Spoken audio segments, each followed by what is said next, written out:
Hello friends, in today's class we will talk about S attributed definition where S stand for synthesized attribute.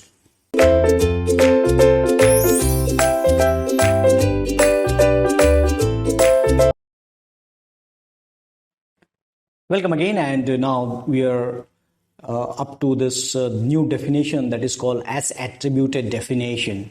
Okay, and the term is very simple over here, and we have already seen it actually just to describe the definition. Okay, so this is the definition that a syntax directed definition is S attributed. Okay, when we call it S attributed, if each attribute is synthesized attribute.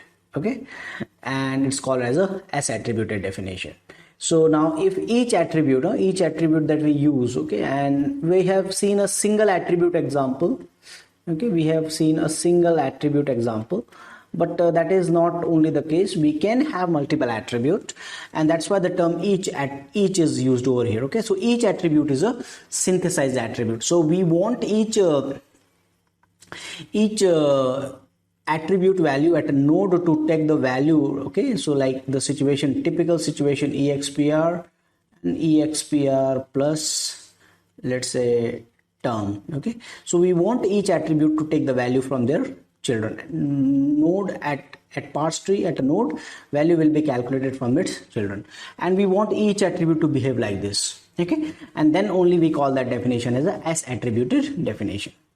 A parse tree is an S attributed definition is a parse tree of an S attributed definition evaluated in a single bottom-up traversal. Okay, so if there are only S attributed, only synthesized attribute, a single bottom-up traversal can evaluate all of it.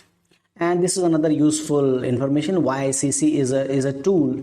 Okay, is a tool, and it's nothing but LALR parser generator. Okay, so LALR parser generator, and what it can do is it can support the S attributed definition. So very simple definition that each attribute should be a synthesized attribute, and advantage is in a single bottom-up traversal we can evaluate them, and YCC support the S attributed definition. Okay, so whatever we have discussed where only synthesized attribute or only single type of attribute is there, that is still a S attributed definition.